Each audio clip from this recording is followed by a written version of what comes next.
monge descabelado me disse no caminho: eu queria construir uma ruína, embora eu saiba que ruína é uma desconstrução.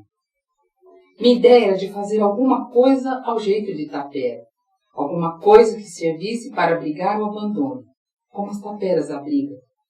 Porque o abandono não pode ser apenas de um homem debaixo da ponte, mas pode ser também de um gato no beco ou de uma criança presa no cubículo. O abandono pode ser também de uma expressão que tem entrado para o arcaico, ou mesmo de uma palavra. Uma palavra que esteja sem ninguém dentro. O olho do monge estava perto de ser um canto. Continuou. Digamos a palavra amor. A palavra amor está quase vazia. Não tem gente dentro dela. Queria construir uma ruína para a palavra amor. Talvez ela renascesse das ruínas, como o lírio pode nascer de um monturo. E o monge se calou descabelado. Poema Ruína, de Manuel de Barros. Olá, tudo bem com vocês, professores? Mais um momento de encontro de ATPC de língua portuguesa. Eu, PCNP Yolanda, a Ellen. Olá. PCNP também, língua portuguesa ensino médio. Nós daremos foco no eixo das práticas de produção de textos, o que significa realizar um trabalho voltado para o desenvolvimento de habilidades deste eixo, partindo do pressuposto de que produzir texto envolve um conjunto de procedimentos que adotamos no processo de interlocução. Vamos aos objetivos. Realizar um trabalho voltado para o desenvolvimento de habilidades do eixo 3, produção de textos. Compreender as implicações de um trabalho com as práticas de linguagem no eixo da produção de texto. Analisar como se concretiza o trabalho com a produção de textos que favorecem o desenvolvimento das habilidades voltadas para esse eixo.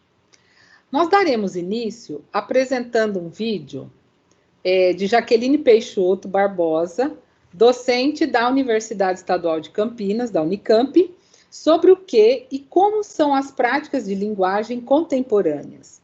Por que trabalhar com essas práticas de linguagem na escola? Vamos lá?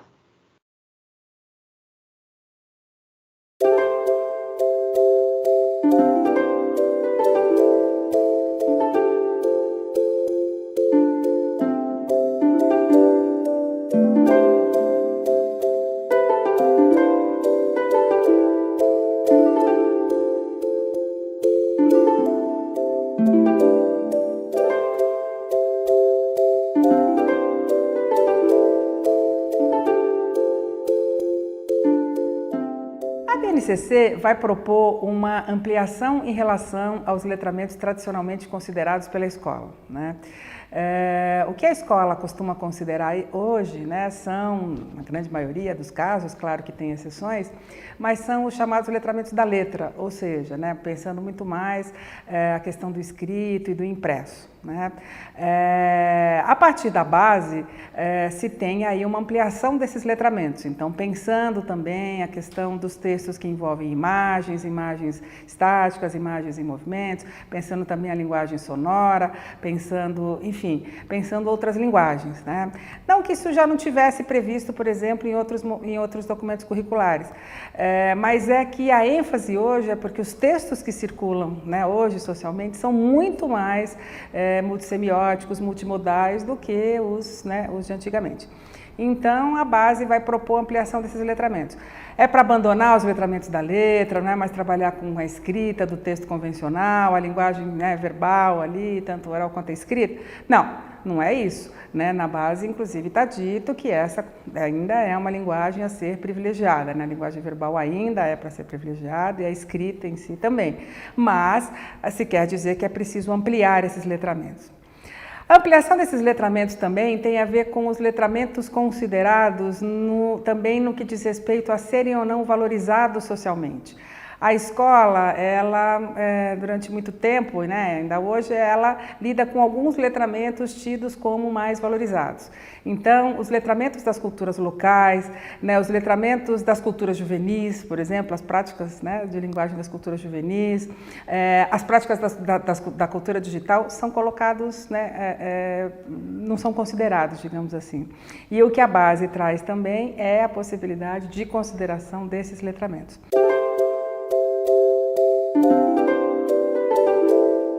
Falar de novos letramentos tem a ver também com falar, então, de uma certa nova mentalidade, e o que se chama, que alguns autores chamam de novo ethos.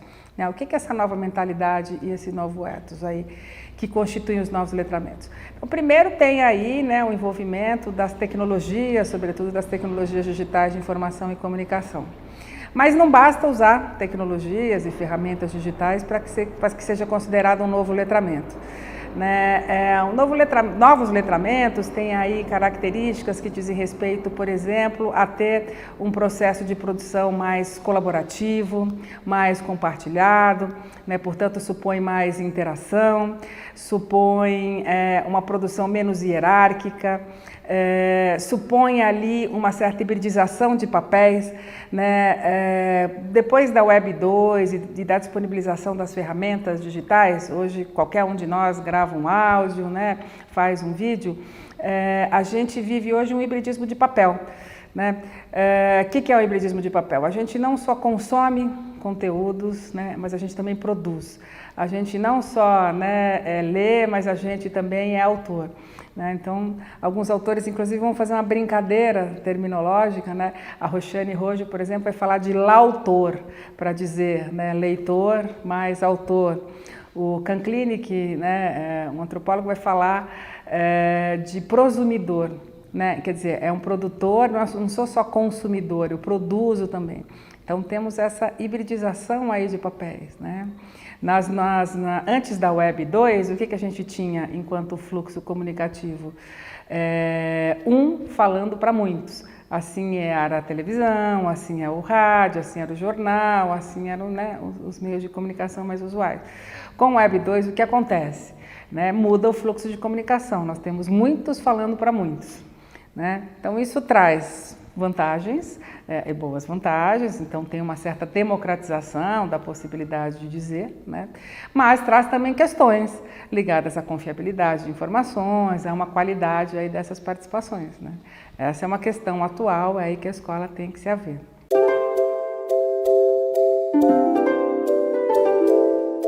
Os novos letramentos, né, uma das características também principais dos novos letramentos é que eles envolvem muitas vezes o remix, né? Quer dizer, o que esse é um termo que surge da música, mas que a gente pode, de alguma forma, que se espalhou para todas as linguagens, né? A ideia é que eu parta de alguma coisa que já exista, né, e misture duas coisas que já existam, ou acrescente alguma coisa numa coisa que já exista e produza uma nova coisa, né, com um novo sentido. Os memes, por exemplo, funcionam assim. Né, uma imagem que se repete, aí eu vou mudando de alguma forma o que está dito, o que está escrito e tal.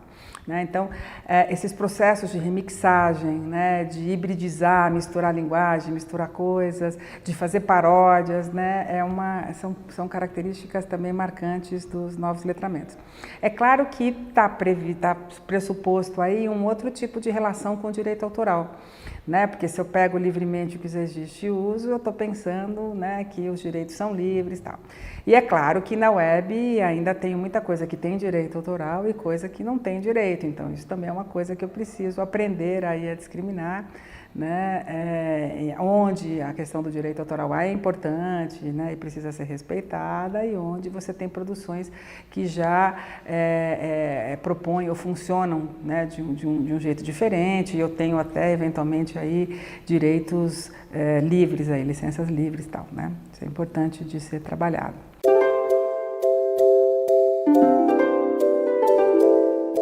A gente poderia pensar, né? Bom, se os jovens, sobretudo quando a gente pensa a cultura digital, quando a gente pensa, né, as tecnologias digitais, às vezes de informação e comunicação, a gente pode pensar, bom, mas os jovens já estão imersos nessa cultura digital, eles já têm essas práticas, eles jogam, eles se comunicam, eles consomem informação e tal.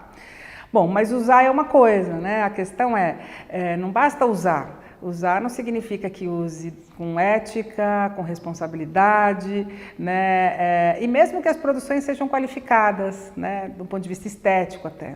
Então, não quer dizer usar, não quer dizer que se tenha crítica a respeito, tanto do que se consome quanto do que se publica. E é por isso que a escola tem que trabalhar com isso.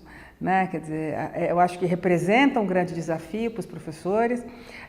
Muitos dos professores, né, se sentem inseguros de trabalhar com as tecnologias, vão pensar que os alunos, de alguma forma, podem saber mais que eles sobre o manejo, por exemplo, de uma ferramenta de editor de áudio, de editor de vídeo, né? E pode até ser verdade, né? Mas não é motivo para se tornar inseguro. Pelo seguinte, primeiro que assim, a grande armadilha que pode haver é a gente pensar em termos geracionais, né? Pensar assim, nativos digitais. Eles já nasceram com essas tecnologias, eles sabem. Não é bem assim, essas tecnologias estão disponíveis socialmente, mas nem todo mundo tem acesso igual, nem todo mundo sabe as mesmas coisas que o outro, nem todo mundo faz as mesmas coisas, né? Portanto, o conhecimento não é distribuído de forma igual na sala de aula. Não é todo mundo na sala de aula que vai saber tudo sobre editar vídeo, sobre editar áudio, sobre fazer coisas dessa natureza. E aí tem a ver com os próprios novos letramentos, essa coisa da colaboração. Se um sabe mais, né, ele pode ensinar para o outro como fazer, e assim a coisa também, né, até ela mesma se constituir aí num trabalho mais colaborativo. Agora, uma coisa acho que é importante, né, pensar com o professor, e aí o convite que eu acho que né, se coloca para todos nesse momento, onde todos os professores têm o desafio de, a partir da base, né, eu acho que todos os estados e municípios estão aí, de alguma forma, fazendo seus currículos, e o grande, então, desafio para o professor é como é que eu implemento esses currículos, né, que trazem, talvez, de mais novo, seja exatamente esses novos letramentos e multiletramentos. O que fazer, então, né, professor? Eu acho que a ideia é pensar, né, a base está organizada com um eixo ali pelos campos, né? Então é pensar em cada campo como é que esses novos, né, letramentos estariam presentes, sem esquecer dos letramentos convencionais na letra, né? Então, se eu penso, por exemplo, no campo jornalístico midiático, ora, então, o que está presente além dos gêneros, por exemplo, e das práticas que já estavam presentes? Notícia, tem reportagem, né? Tem carta de leitor, tem charge e tal. O que mais? Então, não só eu teria novos gêneros, e aí pensar que gêneros são esses, que a base diz, o próprio meme, né? Hoje eu posso pensar, né, o próprio documentário, né? Eu posso pensar numa reportagem multimediática, uma reportagem hoje pode envolver diferentes linguagens, né? Eu posso pensar gêneros de diferentes que usem aí, né, os vídeos, podcasts de diferente natureza, eu posso pensar em vlogs, eu posso pensar em muitos tipos e gêneros aí envolvidos. Mas eu também tenho que pensar, para além dos gêneros, nas práticas contemporâneas que se dão nesse campo. Né? Então, hoje eu tenho, por exemplo, práticas nem sempre pautadas por uma ética, então eu tenho o discurso de ódio, eu tenho, né, o ciberbullying, por exemplo, e que são coisas que, então, também precisam estar presentes na escola. Né? Então, o convite é pensar não só que gêneros novos, que práticas novas, mas que questões se colocam hoje. Né? Então, tenho também, não é só trabalhar notícia hoje em dia, eu tenho que trabalhar a credibilidade da notícia. Então, o que é fake news, o que não é fake news, a questão da pós-verdade, ou seja, né, da opinião está, de alguma forma, importando mais do que os fatos, né? O fato de que as pessoas não conseguem mais dialogar com o diferente, né? E, portanto, torna-se ali fundamental que a escola possa trabalhar com o divergente, com a ideia, né, com o contraditório. Né? Porque as pessoas hoje em dia, a polarização do debate social está muito grande. E os efeitos um pouco das redes sociais, um pouco esse efeito bolha, é colocar gente falando com gente que pensa igual. Né? Então o debate está muito empobrecido, então a escola precisa pensar nisso. Então um convite interessante é esse, né? Quer dizer, o campo jornalístico midiático, né? A gente fala jornalismo midiático que também está pensando ali que as redes sociais estariam presentes. Então, o que é importante em termos de gênero, em termos de práticas, quais são as questões aí que se colocam? Falei um pouco do campo jornalístico midiático, mas a gente poderia pensar, né, também em outros campos. Se a gente pensar, por exemplo, no artístico literário, né, o que a gente faz, né, o que se faz hoje depois que a gente vê um filme, depois que a gente lê o livro? Tudo bem, a gente continua podendo ter uma boa roda de conversa, a gente pode, né, pode continuar tendo ali uma conversa com os amigos, mas também a gente às vezes posta em redes sociais, a gente pode fazer um vlog, né, comentando, a gente pode fazer um podcast comentando, enfim, que práticas são essas, né? Então, um pouco o convite é sempre pensar nesses gêneros e nessas práticas.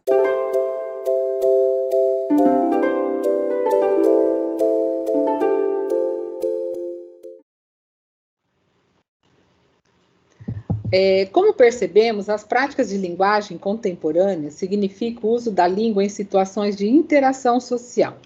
Não só envolvem novos gêneros e textos cada vez mais multissemióticos e multimediáticos, como também novas formas de produzir, de configurar, de disponibilizar, de replicar e de interagir. Novas ferramentas de edição de textos, áudios, fotos, vídeos tornam acessíveis a qualquer um a produção e a disponibilização de textos multissemióticos nas redes sociais e outros ambientes na web. Já consagradas nos documentos curriculares da área, correspondem às práticas de linguagem os eixos oralidade, leitura e produção de texto. O foco de hoje, como já disse, nós falaremos sobre as práticas de produção de textos. Pode passar. Isso. O texto não é um amontoado de frases. Tem uma estrutura, né, que garante que o sentido seja aprendido em sua globalidade. As 5 operações apontadas por Joaquim Dolls são fundamentais no processo de produção de textos. Não se trata de operações artificialmente criadas para uma orientação didática, mas de procedimentos de produtores proficientes. Sendo assim, é preciso considerar essas operações na organização de situações didáticas de produção de textos, tomando como objeto de ensino. Então, como vemos aqui, nós temos a contextualização, a elaboração e tratamento dos conteúdos temáticos, a planificação, a textualização, a revisão e reescrita. Sobre a reescrita, gostaríamos de destacar que, segundo Vanderlei Geraldi, na produção de textos, quem escreve o faz sempre considerando determinados objetivos, o que inclui o que se aborda, com quais objetivos, para quem se está escrevendo, né? E dessa maneira, ao corrigir um texto, o professor deve ser um interlocutor, questionando, sugerindo, testando o texto do aluno como leitor, e não apenas quem avalia. Enfim, deve indicar caminhos. 1993, na página 136 e 164. Então, professores, observem as propostas das sequências de atividades do material Aprender Sempre, procurando identificar o que elas apresentam e o que poderá necessitar de mais destaque, considerando as necessidades de suas turmas, no que se refere ao que ainda precisam aprender, envolvendo as 5 operações. O próximo. Práticas sociais da escrita em diferentes situações comunicativas. Então, a visão de leitor produtor de textos presente nos PCN é a de um usuário eficaz e competente da linguagem escrita, imerso em práticas sociais e em atividades de linguagem, né, que diferentes situações comunicativas utilizam-se dos gêneros do discurso para construir ou reconstruir os sentidos de textos que se lê ou que se produz. Nós apresentaremos aqui para vocês um vídeo do Quintal da Cultura, que é um programa de televisão infantil transmitido pela TV Cultura, e nós temos o Osório, personagem do programa, que escreve cartas, né? Então, ele cria um novo método. Ele se chama Osório, e qual será esse novo método dele? Vamos ver?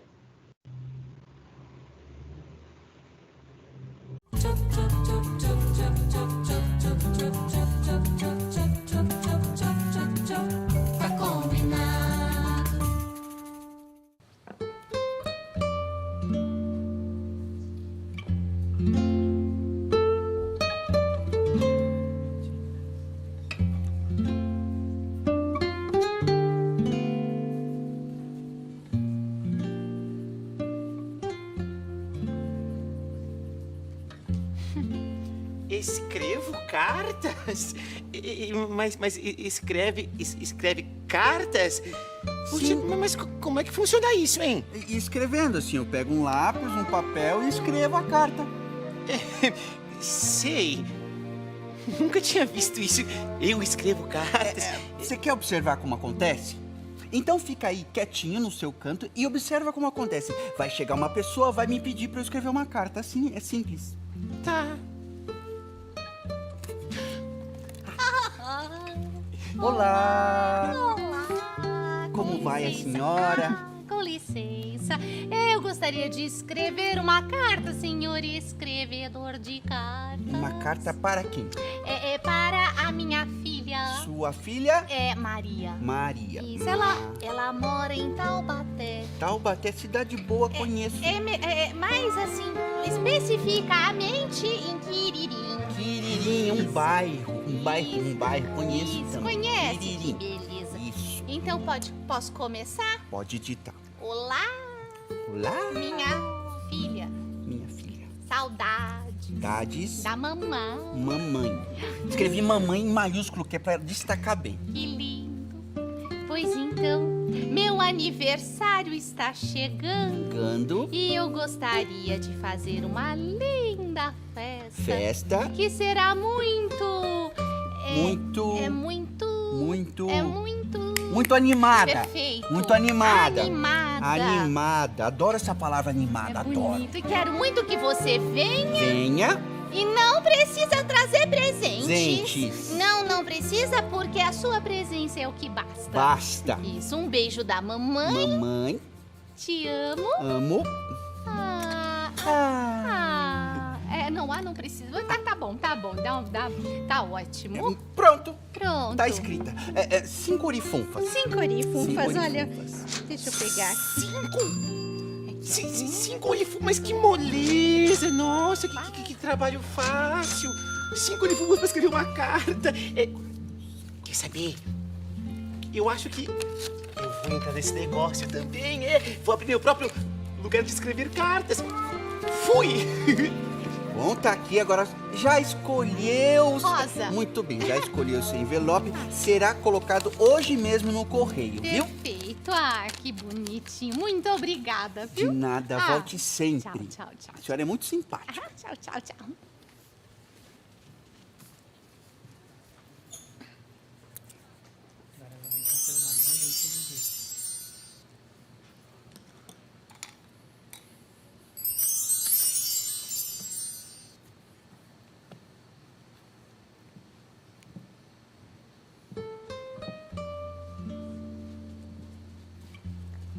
Olá, senhora, novamente, mas que prazer. Eu voltei.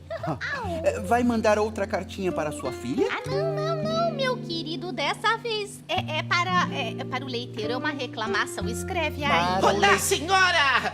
Pare com esses antigos métodos de escrever cartas. Conheça um novo método comigo aqui. Venha, eu abri um novo lugar de escrevedores de cartas. Conheça meu trabalho. Pode parar. Por que você não vai montar a sua banquinha de escrever cartas num outro quintal, hein? Mas eu não vou porque aqui a clientela é melhor. Mas que abusado. Venha, senhora, conheça o meu jeito de escrever cartas. Venha fazer comigo aqui. Vem, tem muitos lápis, olha. Querido, é que eu estou habituada a escrever com o escrevedor aqui, se você me permite. Comigo. Eu prefiro. Mas Vamos ele lá. faz por 5 orifunfas. Eu aqui faço por uma orifunfa. Apenas uma orifunfa para o cliente novo. Conheça. Não é justo. Existe um preço no mercado, além do que o meu trabalho aqui é muito bom. Eu escrevo com clareza, minha letra é bonita, eu sou rápido. Não. Livre concorrência. Você está reclamando porque você está perdendo cliente. É livre concorrência. Eu posso chamar cliente. Não, eu faço por um orifunfa. Apenas uma orifunfa. Uma orifunfa. A senhora tá acostumada aqui, vem cá. Eu tô habituada a economizar, realmente. Vamos aproveitar essa promoção, porque não é sempre, né? Isso. Que beleza. Fica pra próxima, querido. Vamos lá. Ótima escolha. Lero.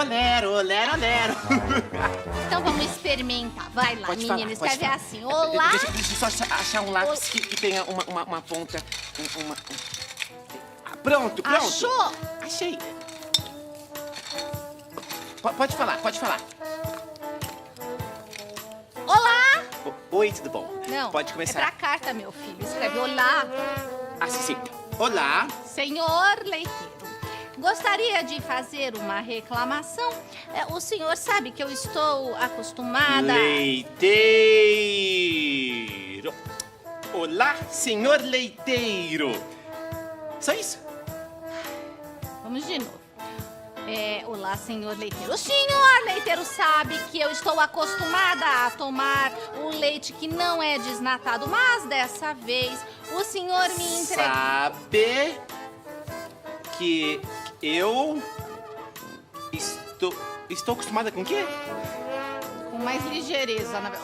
Pensei alto, meu filho. Continua um pouquinho mais rápido, por favor. Tá devagar? Eu faço mais rápido. Eu sou capaz de fazer mais rápido. Mais rápido, mais rápido. Eu posso fazer mais rápido. Então vamos. O senhor sabe que eu estou acostumada com leite que não é desnatado, mas como o senhor me entregou um vidro de leite desnatado esta manhã, eu gostaria que o senhor trocasse e me mandasse um outro bem. Um outro bem. Bem depressa. Bem cheio. Não, depressa. Depressa. Ah, tá, vou botar rápido. Um outro bem rápido. Pode Que ser. seja. Então tá. Fica melhor. Vai, isso mesmo. Obrigada atenciosamente.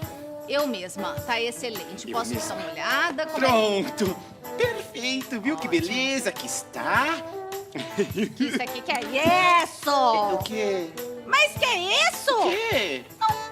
Ô, meu filho! O quê? Era pra escrever letra, não era pra fazer desenho de garrancho? Não, mas eu tava escrevendo letra e a senhora falou que queria que fosse rápido sai assim, Meu filho, não dá pra entender nada, mas eu tá vendo, mas é essa mocidade, mas pelo amor de Deus. Ô, escrevedor! Sim, senhora. Faz um favor, Não olha. ficou satisfeito, eu sabia que não ia ficar Nem satisfeito. um pouquinho, viu? Faz mas uma que coisa. que é isso? Eu também não sei. Traduz, meu filho. Traduz, reescreve e arruma esses garranchos e envia pra mim que eu lhe pago em dobro, Em tá dobro, bom? né? Isso, depois Tá eu venho bom, buscar. Muito vou obrigada. fazer viu? isso. Ah, como é que pode? Que Rapidinho, pode vir buscar, viu?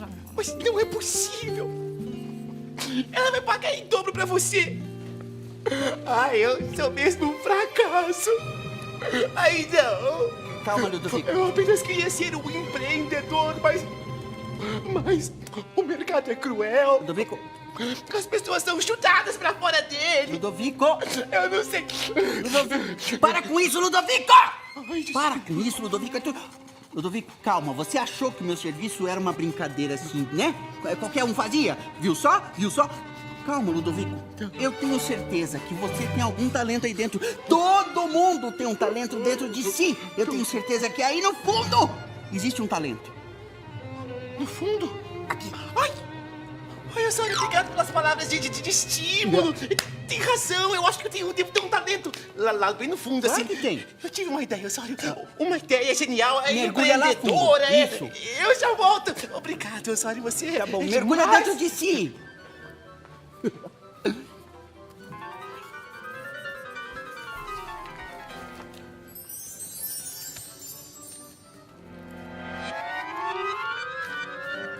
E também coloca que eu espero os meus netinhos durante as férias com um delicioso bolo de cenoura com cobertura de chocolate quente. Perfeito. Quente.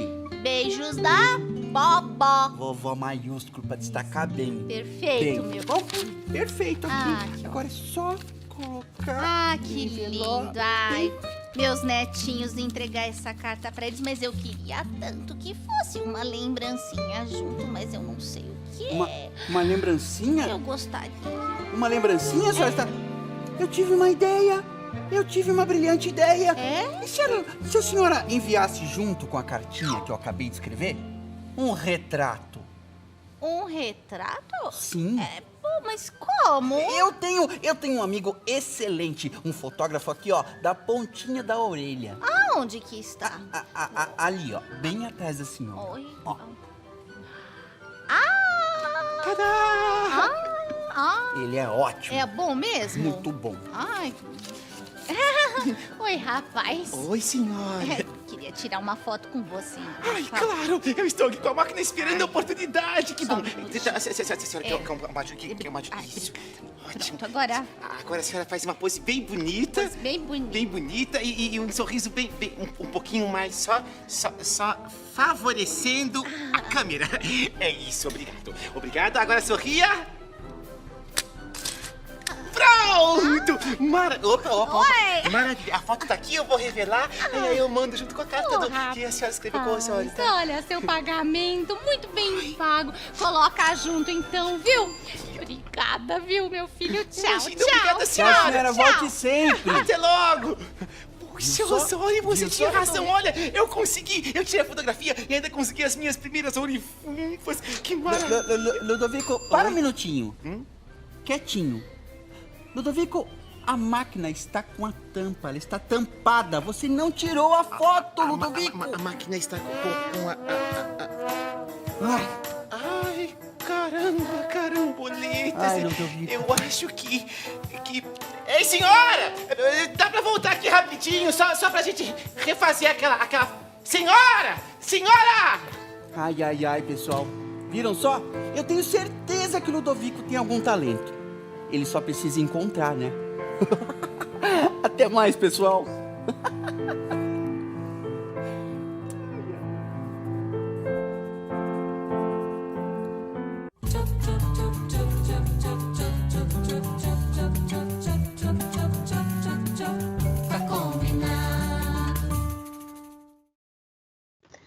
Então, pessoal, espero que tenham gostado do vídeo. Ele é bem divertido, mas, como vimos, um assunto muito sério, né? E agora nós vamos falar um pouquinho do que nós fazemos com a linguagem e como a usamos socialmente. Então, as práticas sociais de uso da linguagem, elas podem também serem vistas como atividades de linguagem, de acordo com o Chinelli e Dawes, 1997. Nesse sentido, práticas de linguagem são uma noção de ordem social que implica a inserção dos interlocutores em determinados contextos ou situações de produção, a partir dos quais, tendo a linguagem como mediadora, os agentes sociais estabelecem diferentes tipos de interação e de interlocução comunicativa, visando diferentes finalidades comunicativas e a partir de diversificados lugares enunciativos. O próximo. Jogos virtuais de aprendizagem. Os jogos virtuais de aprendizagem, eles podem ser utilizados para auxiliar os alunos a aprender de forma lúdica e, ao mesmo tempo, inclusiva e possibilita o desenvolvimento da coordenação motora, da percepção espacial, da atenção, da concentração, da criatividade, da boa reação a situações desafiadoras, dos esforços positivos, da superação de fases, né, e obstáculos, da escolha, da elaboração de atividades e da elaboração de textos e também de imagens. Então, nós apresentaremos aqui mais 3 jogos presentes no portal Escrevendo o Futuro. Nós temos o jogo Arquipélago Poético, o Casarão Bravo e o Crocodó. Aqui nós temos o gênero poema.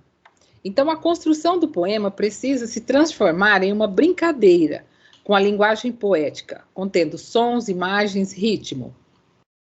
Com o jogo Arquipélago Poético, os alunos poetas vivenciam 3 atividades que os ajudarão a buscar a singularidade nas palavras e nos modos de dizer. Os poemas que compõem o jogo estão lidos em voz alta e sonorizados. Ouvir essas leituras é fundamental para os alunos trazerem para o corpo físico o corpo do poema. Então, conheça as etapas do jogo. Então, nós teremos Porto das Rimas, Triângulo das Quadrinhas e as Matas Fóricas. O primeiro consiste em escolher rimas que completam o verso não só com som, mas também com sentido adequado. O segundo é em que os alunos serão desafiados a localizar e retirar as palavras ou expressões que atrapalham o ritmo dos versos. E o terceiro, os alunos devem diferenciar versos metafóricos de versos referenciais. Vamos ver outro gênero? Aqui é o local onde os alunos vão praticar o seu jogo, né? Pode passar, Ellen. Isso. Casarão Bravo. Então, aqui o gênero memórias literárias. Um dos grandes desafios ao se escrever um texto de memórias literárias é saber relatar as histórias de vida de outra pessoa, como se fossem próprias. Por meio do jogo Casarão Bravo, os alunos irão vivenciar 3 atividades pedagógicas gamificadas para ajudá-los a construir um texto que reúna fatos reais e ficcionais em perspectiva histórica e com caráter literário. Então, são 3 etapas, né? Uma delas é identificar as palavras e expressões com maior grau de rebuscamento literário. A segunda os alunos vão ser desafiados a identificar a sequência cronológica da vida da personagem com base em expressões linguísticas e fatos históricos contidos nas correspondências. E a terceira, em que os alunos devem exercitar a progressão textual com base na organização dos parágrafos. Vamos ver, então, como que é o joguinho lá no site? Então, essa aqui é a tela do jogo no site. Vamos ver o próximo gênero? A crônica. Então, nós temos aqui o Crogodó. Uma boa crônica, ela não pode se limitar à descrição de espaços e fatos. Então, é muito importante que os alunos consigam, em seus textos, iluminar um episódio do cotidiano a fim de gerar emoção, graça, reflexão ou até estranhamento. Então, o jogo vai ajudar a turminha a compreender melhor esses aspectos de literariedade, ficção do gênero, crônica. Então, o jogo é dividido em 3 etapas. Então, tem um campo de futebol, né? Que eles vão descobrir o sentido conotativo de expressões ligadas ao mundo do futebol. E assim vão ampliar o vocabulário. Então, tem os secos e molhados, eles vão trabalhar as diferenças entre os gêneros textuais e aprenderão a identificar a crônica e suas características. E tem a Lan House, em que eles vão, por meio de um quebra-cabeça de texto, eles vão identificar os diversos tons que uma crônica pode assumir. Vamos ver, então, como que é o jogo lá na tela? Isso. Então, aqui eles vão realizar, né, essa atividade. Então, professores, coloquem na lista de material de estudo de vocês as leituras e vídeos apresentados para enriquecer o processo formativo em língua portuguesa, principalmente os já conhecidos, o artigo de Kátia Bracklin e o livro de Joaquim Dols, já citado nas formações realizadas. Essas obras são dedicadas à discussão sobre a produção e revisão textual. Tomem essas contribuições teóricas como objetivo de estudo. Elas vão apoiar muito na prática para uma sala de aula mais antenada com os avanços dos estudos sobre o ensino da produção textual nessa perspectiva do uso da língua. Aqui tem uma citação, né, de Saramago, que diz assim: as palavras são apenas pedras a atravessar a corrente de um rio. Se estão ali, é para que possamos chegar à outra margem. E a outra margem é o que importa. Então, aqui a gente relaciona isso com a nossa produção de texto, né? E pode passar, por favor, o próximo. Lembrando novamente, nós já falamos na nossa formação anterior, né, do portal, do programa Escrevendo o Futuro, e para que vocês possam acessar e usufruir desse programa, né, que tem em parceria conosco, e traz um rico material de estudo, e que também traz também um rico material de estudo de formação, como apoio no ensino da leitura e da escrita. Então, após a apresentação do vídeo, segue a formação com a nossa PCNPL, do ensino médio. E deixo aqui para vocês um grande abraço virtual.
Olá, vamos iniciar agora a produção de texto no ensino médio. Então, nós já trabalhamos desde os bimestres anteriores, as habilidades essenciais da primeira, da segunda e da terceira série do ensino médio. Nós temos o contexto de produção, os parágrafos, entre outras habilidades. Vamos dar uma olhadinha no que é necessário, então, para trabalharmos a produção textual no ensino médio. Todas as vezes que nós trabalhamos, precisamos tomar cuidado em descobrir aquilo que o aluno já sabe. Então, podemos fazer isso de diversas formas. Os professores que ainda estão trabalhando remotamente podem fazer questionários ou então aulas virtuais, online, perguntando aos seus alunos se eles já conhecem, por exemplo, vamos dar um exemplo aqui de artigo de opinião. Se o aluno já teve contato com aquele artigo de opinião, se ele já leu algum artigo de opinião, para que você possa verificar com a sua turma aqueles que possuem já algum conhecimento prévio daquele gênero textual. Posteriormente, nós sabemos que as salas de aulas costumam ser bastante heterogêneas, então nossos alunos não têm conhecimentos iguais. Nós deveremos, então, apresentar esse gênero textual que será produzido, né? Não somente explicando as regras, as definições, mas sim selecionar uma quantidade de textos sobre aquele gênero para que o aluno tenha contato com a leitura do gênero. Uma forma de realizar isso seria também a aula invertida, pedir para que os alunos pesquisem sobre o gênero textual que vai ser produzido e que eles tragam esses textos para o grupo. Então, também é interessante nós mudarmos um pouco essa perspectiva de entregar já o gênero textual pronto para o aluno, desde que ele busque, então, esses textos e tragam para a discussão. E aí o professor funciona como mediador, ele pode, no caso, intervir caso um aluno traga um texto que não seja do gênero textual. Por exemplo, o aluno pode trazer uma notícia e você solicitou um artigo de opinião. Então, o professor faz essa mediação, informando, não é, que as características são diferentes. No caso da notícia, a notícia trabalha com fatos, e o artigo de opinião vem aí com vários argumentos. Então, o aluno vai perceber aquilo que aquele texto não corresponde ao gênero solicitado. A Orlandi também fala um pouquinho sobre a função social da escrita, que escrever é propiciar este espaço politicamente significado para que este sujeito possa se relacionar com a história, o político, o simbólico e a ideologia. Quando pensamos na relação desse sujeito com essa forma material da linguagem, como qualquer outra afetada pela memória discursiva e sujeita à interpretação. Então, por exemplo, o que vai acontecer com o aluno durante o processo de escrita? Todo aluno fará parte da sociedade, faz parte da sociedade, e ele funciona ali dentro, de alguma forma. Então, quando o aluno escreve alguma coisa, ele vai falar um pouquinho da história, daquilo que acontece, e também da ideologia que ele acredita. Então, a escrita ela tem uma função social muito grande. Deste modo, é importante salientarmos que a escrita tem uma função social e que os temas propostos para as redações estão distantes da realidade do aluno, sem serventia fora da escola. Segundo a Passarelli, a tarefa da escola é levar o aluno a perceber o significado funcional do uso da escrita, propiciando-lhe contato com várias maneiras como ela é veiculada na sociedade. Então, nós temos 2 pontos aqui. Primeiramente, pensarmos que é importante que os temas estejam ligados com algum assunto mais próximo a esse aluno, por exemplo, que tenha relação com a comunidade em que ele mora ou com o lugar onde ele vive, e também, no caso, o texto escrito não necessariamente precisa ser escrito para o professor, ele pode ser escrito também para ser colocado em algum veículo de comunicação, como, por exemplo, um site, um blog, enfim, dependendo do gênero que será trabalhado. E, segundo a Passarelli, o ato de escrever é bastante complexo, não é? Por quê? A escola tem que levar em conta que a escrita é um processo. Ela não acontece, por exemplo, eu peço ao meu aluno que ele escreva ali em 40 minutos e acabou. Não. A escrita, ela demanda muito mais tempo de aula do que a gente imagina. Então, existe esse processo, nós temos a formulação preliminar, que envolve, por exemplo, o interlocutor real ou potencial. Quando o aluno vai escrever, por exemplo, ele precisa pensar se o interlocutor dele vai ser só o professor que vai ler esse texto, ou se ele vai encaminhar para mais alguém, ou se ele colocará numa mídia social. Então, tudo isso precisa ser pensado antes do ato de escrever. A produção do texto também ele está diretamente relacionado com conhecimento de mundo e com conhecimento linguístico que esse aluno tem. Então, a realidade dele e a quantidade de vocabulário, e até mesmo o desempenho da fala dele dentro do contexto. Na primeira parte, a Yolanda nos mostrou aí vários jogos que podem melhorar o desempenho linguístico desse aluno. Aproveitem, vão até a plataforma, verifiquem o que vocês podem utilizar também para o ensino médio, tá? Normalmente a gente pensa que só até o 9º ano a gente precisa disso, mas de repente seria interessante também trabalhar com esses jogos o desempenho do aluno. A elaboração de textos também exige um trabalho de interligação dos elementos temáticos e das regras da língua. Então, quer dizer, eu tenho que pensar lá no meu tema e adequar também as regras da língua, associado à articulação lógica e à seleção adequada de conteúdo, prestando atenção ao projeto de dizer. Esse projeto de dizer, quando a Passarelli nos coloca, é muito importante, porque a pessoa, quando escreve, ela quer dizer alguma coisa, ela precisa colocar aquilo em pauta. Então, escrever por escrever não faz sentido, é preciso que o ato da escrita faça sentido para esse aluno.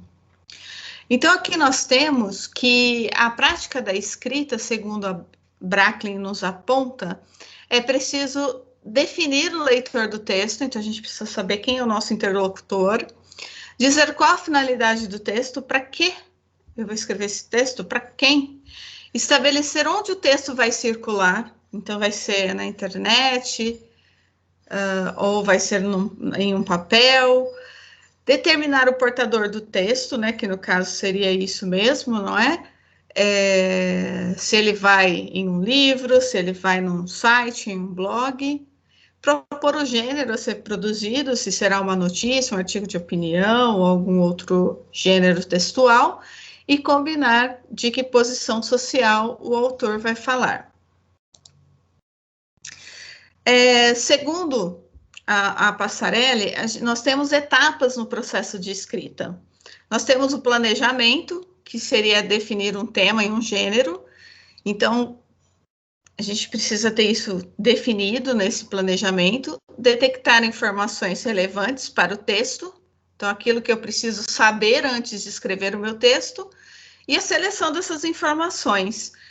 Então, o aluno não deve se pautar, por exemplo, na escrita do seu texto, somente com as ideias que ele tem lá do senso comum. Às vezes é preciso realizar alguma pesquisa. Tradução das ideias em palavras, que também não é fácil, porque a gente precisa pensar aí no meu desempenho linguístico. Na primeira versão do texto, aquelas ideias, eu faço uma chuva de ideias ali no meu papel, eu tenho um texto provisório, e posteriormente a revisão. Então, olha quanto tempo esse aluno vai levar para produzir esse texto. Então, esse processo não é um dia, não é uma aula que ele consegue fazer. Às vezes, a gente precisa ter um distanciamento nesse texto para depois revê-lo, tá? E dentro da revisão, a gente precisa ver a adequação à língua, a exatidão de significados, acessibilidade, se esse texto está acessível para as pessoas para o meu interlocutor, se a aceitabilidade, se ele vai ser bem aceito. E a editoração, o redator dá o acabamento ao texto em função de quem lerá e de onde veiculará.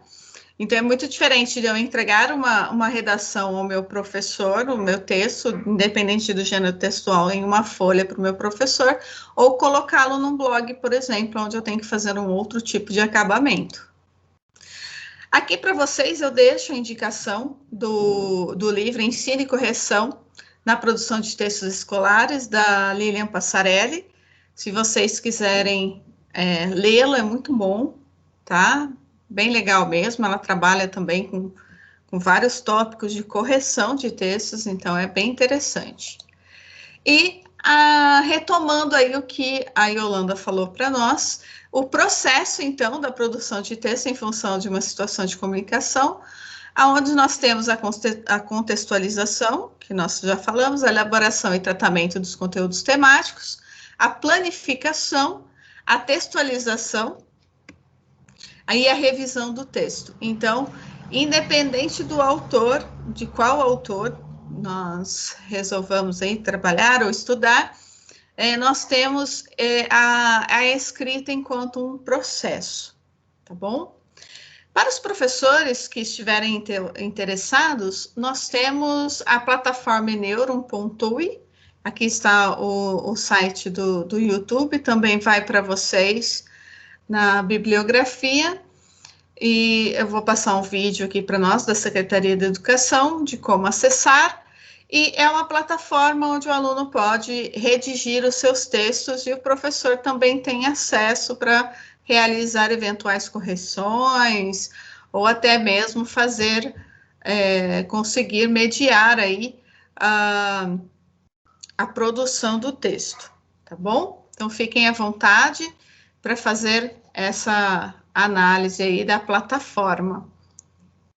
Segue o vídeo para vocês. Olá, pessoal, tudo bem? Eu vou explicar aqui para vocês como que vocês vão acessar a plataforma para poder enviar as redações digitando-as, ok?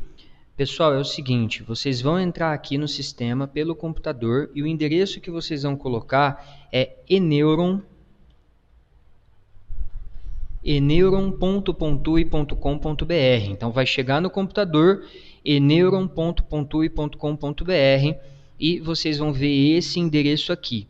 Nesse endereço, vocês vão colocar o login, que é o e-mail que vocês receberam, é o acesso, o nome de vocês. A escola vai passar esse login. Aqui eu vou colocar aqui um usuário teste. E a senha que vocês vão colocar é a senha que vai ser enviada padrão para vocês, que é 123456, certo? Então, vocês vão colocar o e-mail de vocês e a senha, vão entrar na plataforma. Como que vocês vão enviar a redação? Vocês vão clicar aqui em Redações e vocês vão escolher aqui a opção Enviar Redação Digitada. Selecionei essa opção, vocês vão definir o tema que vai estar disponibilizado para a escola cada semana. E aqui vocês vão com o mouse escolher o texto e vão escrever a redação de vocês, certo? Então, vocês vão escrever aqui a redação de vocês, podem dar espaço. O Enter vai mudar de linha. Lembrando aqui que vocês precisam de dar o espaço para dar aquele recuo do parágrafo, ok? Colocar os acentos, enfim, ponto final, espaço e escrevendo a redação de vocês.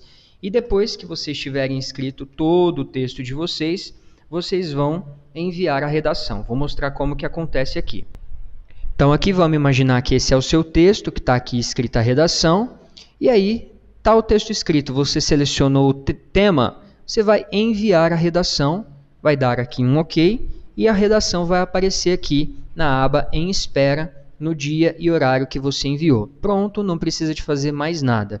Quando a correção tiver sido feita e você tiver a devolutiva, você vai entrar no site, vai clicar na aba corrigida e você vai ver aqui a redação. Como que você vai fazer para ver a redação corrigida? Você vai clicar aqui ó, em visualizar. Vai aparecer o texto, vou entrar numa outra redação aqui para vocês verem. Eu clico em visualizar, você vai ver o texto seu escrito com balões marcados onde tiver os desvios, as questões gramaticais, e aqui no final você vai ver as suas notas por competência, tá? Então você consegue ter essa informação para verificar como é que foi na sua redação, enfim, e o professor vai disponibilizar para você. A cada semana vai ter aí 1, 2 temas, dependendo do cronograma da escola, mas o fluxo é sempre esse. Acesse a plataforma, vai lá em enviar, clique em redações, enviar redação digitada, seleciona o tema, escreve o texto e envia a redação, aguarda a correção para você verificar as suas notas, tá certo? Vai ser uma parceria muito bacana, aproveitem bastante esse espaço e, além desse fluxo de envio de redação, vocês vão ter o ícone aqui de biblioteca. Biblioteca vai ficar disponível para vocês usarem à vontade e vocês conseguem ver videoaulas aqui que estão disponíveis para vocês. Então, você não tem nenhuma noção, quer aprender sobre a estrutura da redação, quer ver como que se estrutura os parágrafos. Nossa, eu tenho dificuldade sobre a introdução, faço bem a argumentação, mas quero ver a estrutura da dissertação. Tem aqui uma relação de aulas de trilha básica para você ficar fera na dissertação. Eu já tenho uma noção bacana da dissertação, enfim, quero só aprimorar o conhecimento que eu já tenho, tem relação de aulas avançadas. Quero fazer aí, me preparar para o Enem, ficar muito craque, tirar 1000 no Enem, tem a trilha de redações do Enem. O que é o Enem? Competência por competência. E vocês ainda vão ter acesso para vocês a outras trilhas. Quero assistir também aula Junesp, USP, esse material está para vocês. Caso vocês tenham acesso à internet em algum horário do dia e queiram assistir ao vídeo depois, vocês podem escolher a aula, fazer um download do vídeo e assistir depois em outro momento, certo? E aqui tem algumas sugestões, tem alguns podcasts, pequenos áudios aqui, considerando aí alguns temas de redação que vocês podem ouvir. Nós temos a parte de repertório com vários eixos. Eu quero ver aí algumas sugestões de repertórios culturais, música. Então eu vou ter aqui Another Brick in the Wall. Fala sobre a música, como ela pode ser utilizada. Então tem sugestões de repertório aqui para vocês também poderem estudar. Algumas redações, modelo nota 1000, para vocês poderem aí estudar também, embora elas estejam muitas delas na internet, mas temos algumas para vocês estudarem. Então temos muitos materiais aqui interessantes para que vocês possam estudar, vídeos curtinhos falando sobre redação, redação do Enem. Então esse material está disponível para vocês estudarem, podem aproveitar bastante e ir enviando as redações à medida que elas forem trabalhadas com os professores em sala, tá certo? Então é isso, galera, um grande abraço, até mais. Espero que tenham gostado do vídeo. Aqui nós temos as referências de toda a parte teórica que nós utilizamos. Agradeço a todos vocês e até a próxima. A gente se vê.